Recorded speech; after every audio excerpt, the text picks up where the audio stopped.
Okay, welcome back, everybody. Season 2 to the Rink podcast, episode 46. Correct. 46. We've been off for all summer. We left in May. We're back now, end of September. We've had a bit of break. So, Puffy, 46. Let's kick it off with what we used to do here. Do you have anyone that's number 46 that really we can give this episode to? I believe I was meant to check this, but Richard P. Law is the name that comes to mind. Richard? No. P-I-L-O-N. How did P-I-L-O-N. Okay. He was like a gritty defensive defenseman, and I heard a great story about him that involved his wife and girlfriend fighting in the crowd during a game. Oh, really? So yeah. Classic 90s NHL. And, going by Richard, he also gets to go by Dick, right? Dick Pelon, yeah. Yeah, which I have no understanding on the correlation between Richard and Dick. Maybe someone can tell us that one. I don't really know it. Yeah. Not too many people go by Dick anymore. No, it's really sort of outgrown, hasn't aged well. Let's put it that way. Well, right on. Well, welcome back. Nice to see you, Puffy. It's been a whole summer. I mean, we've seen each other a couple times over the summer, but not as much as we do during the regular season. How was your summer? Why don't you tell everybody how your summer was? My summer was great. A lot of time at the cottage. Family went out to L.A. for a trip, which was fun. We went to a football game, Chargers, Seahawks. I'm a big Seahawks fan, so that was fun. And we saw the Blue Jays play the Angels. And then a lot of cottage time, and I just got back from Colombia, so my summer ended off with a bang. For your 60th birthday, right? No, not 60th. No. Only 50. Only 50. Right. Good. And Colombia was good? It was awesome?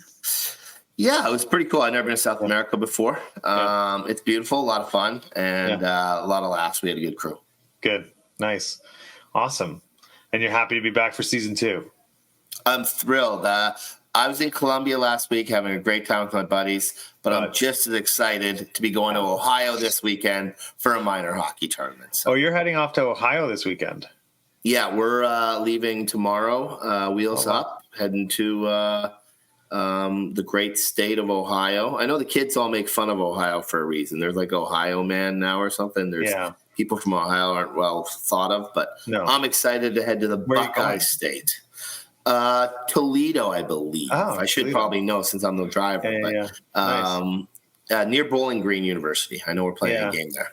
I saw a good meme yesterday. It was like, birds are wild. They have wings and can fly anywhere, but bro's still in Ohio. So I thought that was pretty funny. But good. Well, I had a good summer too. We were at the cottage. We went and saw the Rec Laws together at the Key early in the year. Then I was off. I spent, before we were wrapping up, we were talking about ball hockey a bit. We went to the national championships with the Withrow ball hockey team in Saskatoon for a week in July, which was a lot of fun. A lot of players from different teams on that team, that Withrow team. Yeah.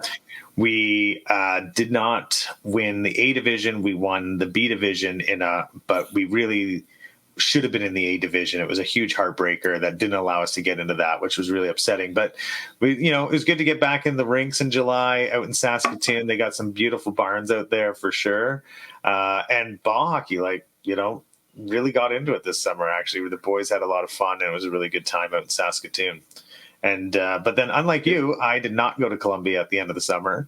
I went to the Jays game tonight and left early so we could record. So that was the end of my summer. That's still a pretty good one. Yeah, sure. The Jays, I don't think. Blue Jays stink. There's not much for them left. So, awesome. Well, you're ready. So tell us about why Puff. You got Ohio this weekend. Why don't we re-ground everybody on what you have? You have AA, U15 is your team this year, Ticats, right? Yes, and the U13 AA Ticats. And U13 AA Ticats. So those are your two teams that we will be closely watching all season this year. Closely monitoring, And I've got single A U16 Ted Reeve. Mm-hmm. And then I've got the U9 Tier 1 team for the Ted Reeve Tornadoes, which aren't quite in the G yet. They'll be in the G next year. Now, do you guys play in the CDS? Yes. Perfect. That's what that will be, the CDS. That's what we were in last year with Leaside. So I'm at the, so like it's interesting because I got bookends on the GTHL coming up right now. Like next year I'll have a U17 and a U10. 10. Yeah. So that's good. Very exciting. Oh, sure. So we also, when we were away this summer, we talked about some things we wanted to change up on the podcast this summer. It was a part of what we talked about in our retreat. We had to go away for our annual meeting, which we had, which only really lasted one night because the next day I was in bed for like 18 hours, I feel like. Yeah, you. Rough night. The boys are still making fun of you for that one. Yeah. But we had some good ideas that night. So we're going to change up a couple things on the podcast. One of them is the rankings. So we spent a lot of time about the rankings, but it was a lot to digest and it was a lot to prep for. But it gave a lot of insight. But we thought, how do we deliver the same magic as that, but change it up a bit? So Puffy, why don't you tell us what we're going to do this year with the rankings? We're still going to do sort of the rankings, but we're going to switch it up a bit. No? Yeah, the thing people really were saying is they wanted less of me nammering on and more of Stoff in the podcast. So we're going to have Stoff kind of come in and involve with the rankings. We're going to call it the Stoff Market and which teams are going up. We're not really going to talk too much about teams going down. It'll be more about teams that are kind of finding themselves and on a roll in the G so far this year. So as the season goes on, we'll try to get through all the divisions and most of the age groups, but it just, instead of just sort of going through every age group every week, it'll be a little bit more specific and hopefully we'll play around with it a bit. Now, the second most feedback we get beyond more stuff, obviously, is a lot of people that I've talked to over the summer, and more to you though, actually, you get this, I think, more than I do, which is, it's okay to be a little controversial, right? Like they want to know, people want to know a little bit more about the underbelly of the G, right? Would that be a fair comment? And so, so we won't necessarily call teams going down, but maybe, week 6, 7, 8, as we get a little bit more comfortable into season 2, maybe we will, who knows, right? Because we got to please the people who listen.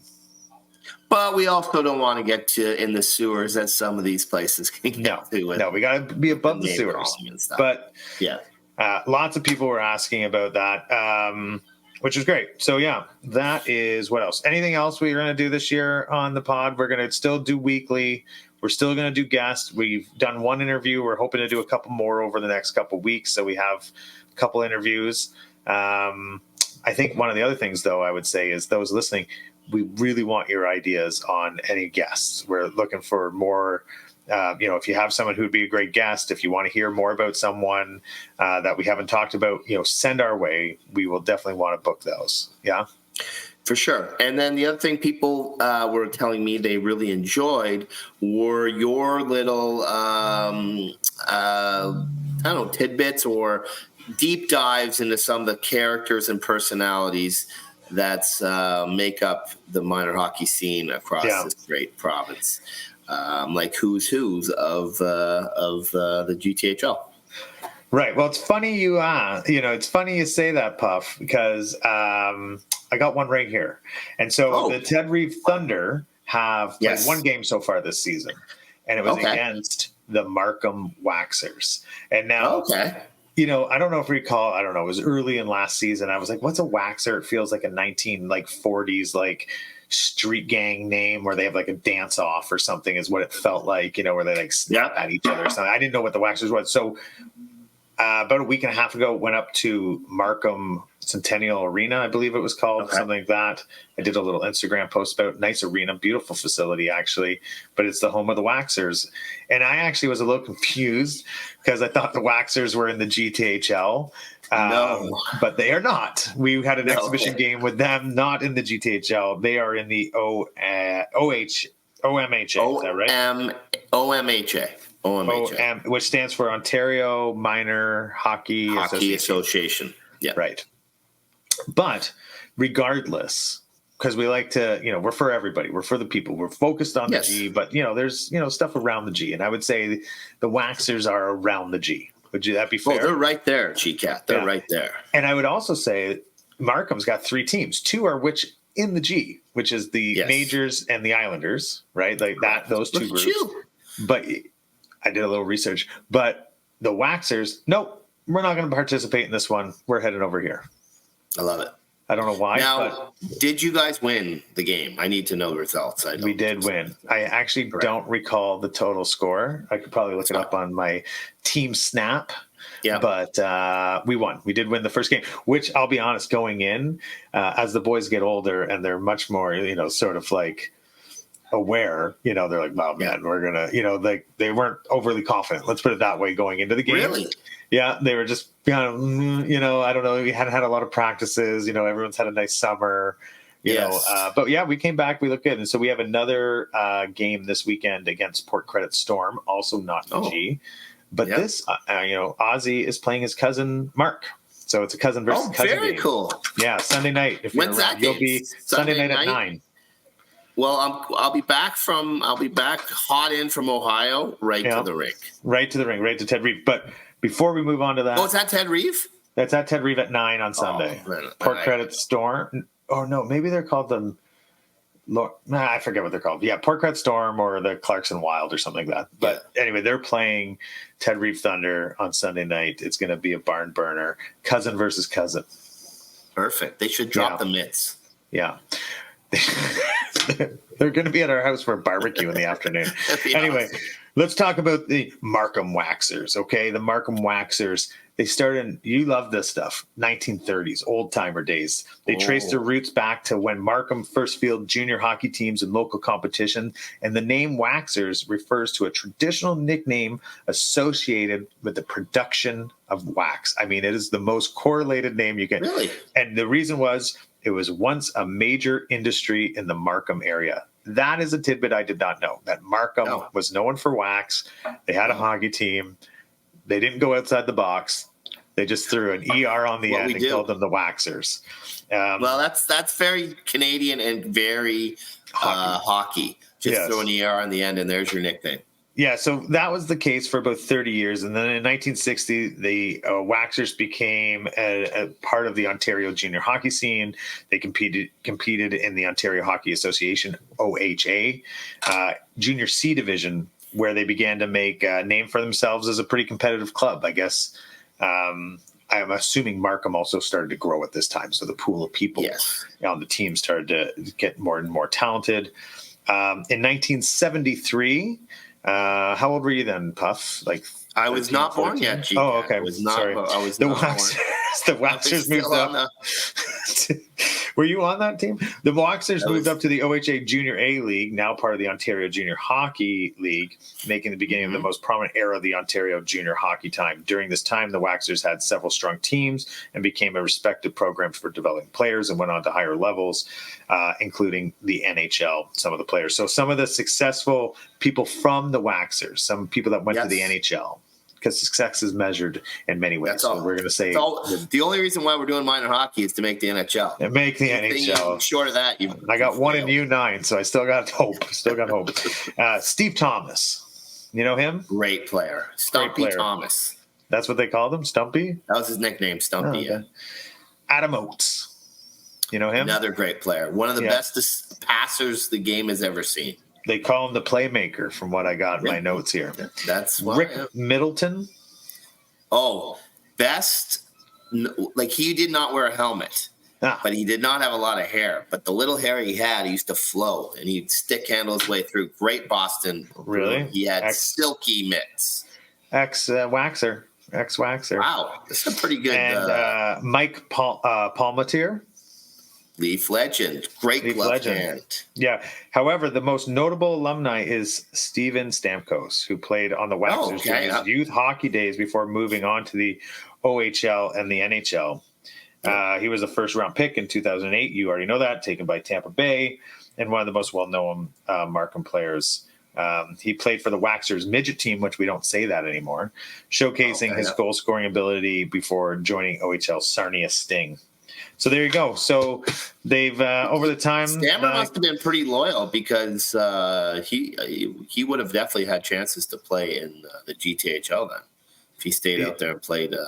He was Waxer, minor hockey and Waxer. Very loyal. I guess so. It doesn't really say if he went elsewhere in between. I think he was there for a season and went elsewhere because I think he did play in the G2, if I'm not mistaken. But anyway, he was a Waxer, and there you go. So that's a little bit about the Waxer organization. The junior A team folded in 2012, but the rest of the teams are still there, filling the funnel of great hockey players. But the junior A team, they still have a team. They're called the Markham Royals now. So the Markham new ownership or something. Markham Royals, Waxers, Islanders, Majors, hotbed of talent. Yeah. So there you go, Markham Waxers. So there's my first tidbit of season 2. Who is Markham Waxers? Totally on brand, but off brand because not a GTHL team. Not a GTHL. But always curious. I was always curious on the Waxers, and when I saw that on our schedule, I was like, I gotta do a little bit of a dive on who are Markham Waxers and what is a Waxer. And I did not realize they had so many top elite players that have come through there. They got a few. They have a big board up in the arena with a lot of names on that board. But however, oddly enough, I saw all those names except for Stamkos. But one of the dads seemed to know that I was standing with. He's like, "No, Steve Stamkos played here," but I didn't see anything about him on the board. Yeah, you're going to Ohio this weekend. What other tournaments you got, Puff? Austin's team just played last week. I missed it. Great coach by me. I went away to my selfish holiday while the kids were playing in Richmond Hill at the Mary Parkinson tournament. And we did not win the tournament, but we did get a W, a first win of the season. And boys played well. So we're up and running there. And then Austin's Barrett's team's off to Ohio. We're playing very tough competition in the U.S. American teams. It's always fun to play U.S. competition. Honeyham is not one of the teams, but we're playing the host Sylvania, and then we're playing Plymouth, which is the Michigan team, and St. Cloud, another Michigan team. I think they're St. Cloud or St. Clair. Nice. St. Clair. St. Clair Shores. Yeah, right on. We got the Brian Steele coming up. Oh, our boy. Last year. Yeah, I feel like this team plays this tournament every year. We're always in the Brian Steele. Now, I have heard some people complain about the Brian Steele let's get into canceling their divisions pretty late. Really? So I hope that you do not have a similar fate, or that everyone's division gets kept this year. I don't know the answer to that, but I think we're good. So far for our division, we've been good. So we got Brian Steele, I think next week or 2 weeks from now, which now we know the history, if you remember. Yes. But we had that happen to us last year, though. A couple tournaments canceled because we're single A non-hitting. And so when we were trying to look for another tournament, we were supposed to play in this tournament in Detroit. It got canceled. And then last minute we found one in Rochester, and we ended up just, it was a whole dog's breakfast. But this year we're off to Montreal on Halloween to play a tournament in Montreal, which, oddly enough, we'll be playing Ozzy's cousin again, I think, is in the same tournament. Oh, really? Yeah. Oh, that's awesome. Yeah, so there you go. Fantastic. All right. So, Puff, we talked about the Waxers. We talked about the summer. We talked about Saskatoon. We talked about Columbia. We got to talk about what the season's looking like for some of these teams coming up this year. So why don't we give everyone a little peek under the covers on who we think is going to be the hot teams of this season. Hello. The man, the myth, legend. The man, all of our fan mail. Yeah, the box was just full. Especially just moms 35 to 47. We're very much wanting more stuff. More stuff. Yeah, that is my target demographic. Good to be recognized. All righty, boys. Well, before we get started on the Stoff Market, I will fill you in on this. You guys wanted to know why Richard and Dick were considered the same name, so I did take the liberty of looking that up. So in the 12th and 13th century, everything was written by hand, and Richard, nicknames like Rick and Rich were commonly used to save time. Rhyming nicknames was also common, and eventually Rick gave way to Dick and Hick, while Rich became Hitch. Dick, of course, is the only rhyming nickname that's stuck over time. So it's simply only because it rhymed. So there you have it. Okay. There you go. Simple answer. Just like the Waxers. Exactly. Just like the Waxers. And now on with the Stoff Market, brought to you by insert your business name here. This could be your big break. Nice. This could be. Nicely done, Stoff. There you go. Yeah, we're available. We're available for commercial work. We will read what you need here. We would love to have a couple core sponsors in that segment. Absolutely. Get in and sponsor the podcast, make the investment. Speaking of investments, this year, it won't surprise you guys, I am buying high on the Vaughn Kings. Puff, what do you think of my investment? Well, Stoff, actually, this is a great investment right now. The Vaughn Kings, a bunch of their teams had great weekends, but let's focus in on the 2010 Vaughn Kings, who took down one of the deepest fields in minor hockey history. 42 teams at this year's Toronto Red Wings U15 Early Bird Tournament. Now, the Toronto Titans Prospects Tournament is actually underway right now at Scotiabank Pond all week, and there are 46 teams in that field, so that one's a little bigger. But the Kings went 4-0 in round-robin play, scoring 31 goals and allowing just 5 in the quarters. The Kings' newest recruit on the blue line scored a late-game winner over Sherbrooke. Then they followed that with a comfortable 4-1 win over their rivals, the Domino's Flyers, in the semis. And waiting for them in the final was the top team in Ontario, which seems like forever in this age group, the Markham Waxers. Not this time. The mighty Kings sent shockwaves through Chestwood Arena and beat Markham 7-1 to take the title. There is no hotter stock in the GTHL hockey than the Kings of Vaughan. Ooh, Markham got humbled. Yeah, that's a surprising result because in the third period of a game where there's a bigger score than 5 goals, the clock will continuously run, not to embarrass them. Well, this Markham team has never had that happen to them ever in this age group. Well, until last Sunday. And this is the Markham Islanders? Majors. Is that what you said? Majors. This is the Majors, the AAA team, yeah. So an impressive result for the Kings. Yes, those are the Majors, but these are the Kings. Exactly. And they ruled that arena that night. Well, as we all know, every year the G welcomes a new age group. So I ask you this, Puffy, how is this crop of 2015s looking? It's looking fantastic. And this is always exciting for me because I remember when Barrett had his first U10 year and you're so excited about finally making that jump from we were the NYHL, now it's a CDS or Clever or whatever, going up and playing your first GTHL games and tournaments. And the 2015 year this is their year to shine.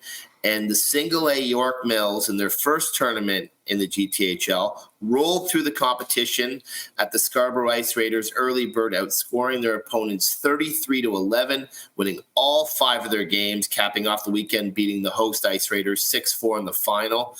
York Mills sending an early message that they are the team to beat in U10 single A. And after years of battling through Clever, the 2015 AAA age group finally got its time on the big stage at the 30th annual Toronto Marlboros Friendship Tourney. And much like the blood pressure of most of the parents in attendance, one team rose to a level not thought possible at this tender age. That team was JRC. They won a perfect 7-0 over the weekend, beating the Elgin Middlesex Canucks 6-2 in the final. Nice. Wow. JRC, I think, was the team I was betting on at the end of the season last year. Yes, they were your pony, and especially at the younger ages, JRC tends to be pretty dominant until inevitably the egos get and the team blow up. No, not true. They usually are pretty strong all the way through. So, Puff, this year, it's always the U16. For those that don't know, U16 is the money year, yeah? And so that is the draft year for the OHL. That's the draft year. That's the one everyone leans into and makes trades and gets on certain teams and everything. For my, Stoff Market purchase here, what is your recommendation on the U16 AAA? Who do you got your money on this season for the team of that division? Well, the Toronto Titans are hosting their prospects tournament right now. There's, I think, 46 teams, I said, that are in it. They are one of the favorites. In the first game of the tournament, they blew out some poor team, I think 15-0. And one of the kids on the Titans had 10 points in the game. So they're obviously loaded with high-end talent. This team's been building for about 4 or 5 years now, along with the Don Mills Flyers, who've sort of edged them out year after year. I would suspect those two teams will be the teams to beat. But, when it's at this year, kids are developing and I know some kids have even been on some of these top teams, but they were a little further down the roster. And because it's a draft year, they want to have more opportunities. They've moved on to teams that weren't as strong just so they're going to have a bigger role. So it could be, a bunch of different teams could be in the mix, but I would expect one of those two teams to come out top at the end of the year. Okay, I'm buying what you're putting down. I like it as well. Now, I'll ask you this, Puffy. Are there any dominant teams from last year that are carrying over to a hot start this season? Well, Stoff, there are a couple. One of them is the 2014 East Ender Ticats. They pretty much rolled through the season last year, and they got off to a great start already this year. They won the Mary Parkinson Memorial AA Tournament, 6-0 record. They beat their rivals Ted Reeve Thunder 3-2 in the final. So they're off to another strong start, and they'll be there all the way through this year. And last year, I think if you remember, I had a special fondness for the 2012 AAA Loop. The top 7 or 8 teams in that division are terrific, especially the top 2 or 3 at the top. And the best team last year was the North York Rangers, who barely lost a game all season. This year at the Red Wings tourney, they expected to continue that fine play.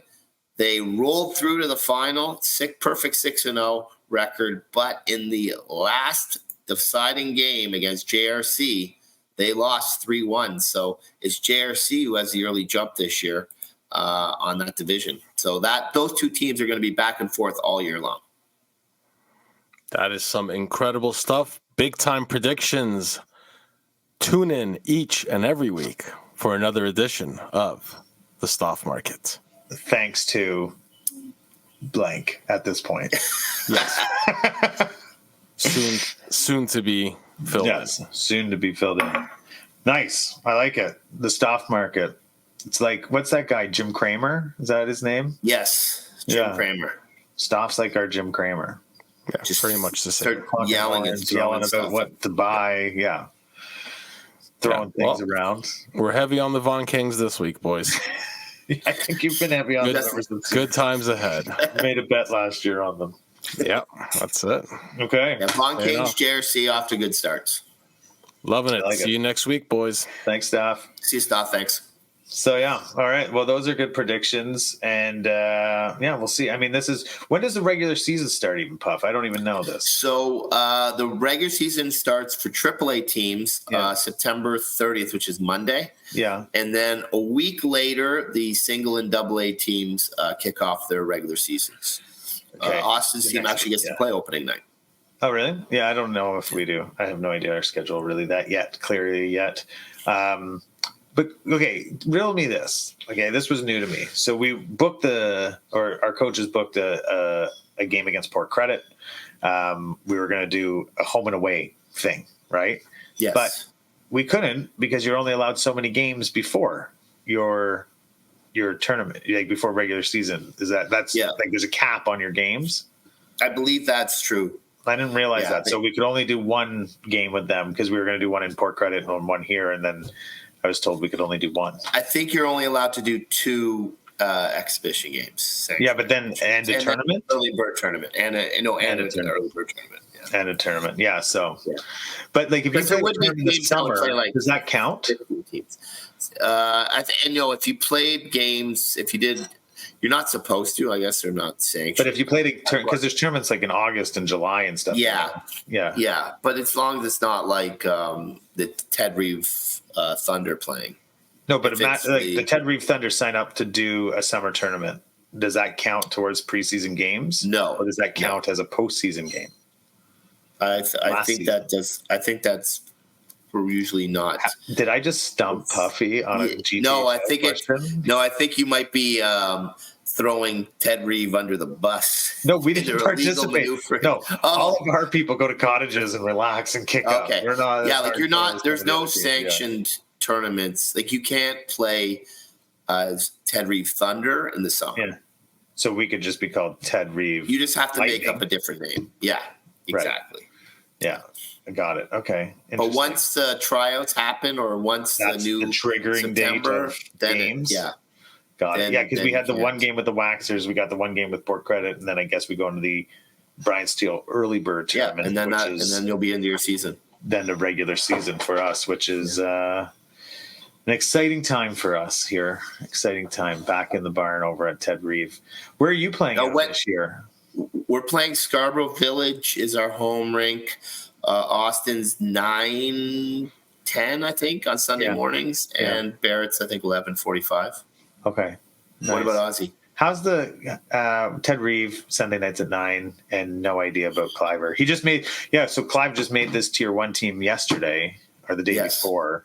And so I have no idea, like Saturday mornings or something like that. Like it's like I'm in the morning. Yeah, CDS usually does that, right? Yeah, like last week I was at Ted Reeve at like 8 a.m. and 9 p.m. That was my 2 slots at the. I opened it and closed it, and in both cases the snack bar wasn't open yet, or it had closed. Brutal.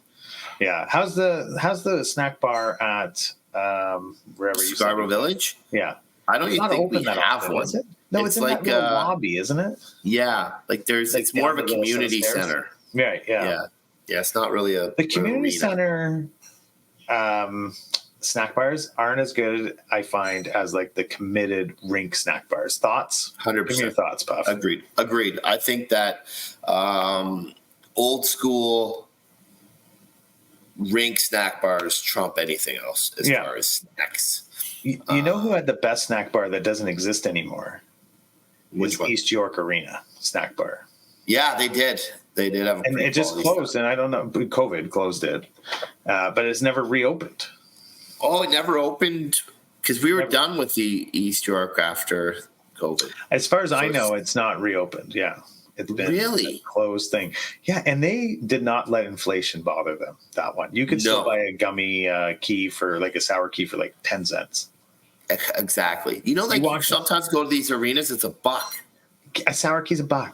No, I know. That's crazy talk. It is crazy talk. That, like, that is. Does it stop me from buying it? No, I paid $1, but still. Yeah. Sometimes you just have to have a sour. I know, but I know. Sometimes the sour key's the nice treat. But anyway,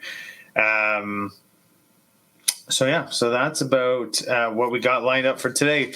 Puff, anything else we got to get through for episode 1, number 46, season 2, our kickoff? I mean, do you have any thoughts about the season ahead of us, or are we all done for this one? No, just there's a lot of tournaments this weekend. I've talked about the Toronto Titans prospect tournaments on all week. Vaughan Rangers, a AA Silver Sticks happening out at Vaughan Sports Village. Orangeville Fall Classic has some GTHL teams in it. St. Catharines have their early bird. Nice. So there's lots of places to go and watch and watch hockey. Watch a little hockey. Watch a little youth hockey. Question for you on the Titans. I've heard about the Titans lately. I feel like in the last year, the Titans have kind of really come into my atmosphere. There's no junior, like there's no like the AAA teams, the Titans, but there's no AA or single A team that feeds the Titans or anything. That they're just a standalone organization of AAA. That's it. Yes, that 100%. That's it. Yeah. Okay, got it. Yeah, it is though. Yeah. I like their logo. Yeah, it's not bad. It's not a bad little uniform. I don't know exactly where kids, where they get like their U10 teams, where the kids come from for those, because they haven't had the strongest younger age AAA teams. Yeah, I know one friend of mine who lives in High Park. Her kids used to play on that team. I don't think anymore.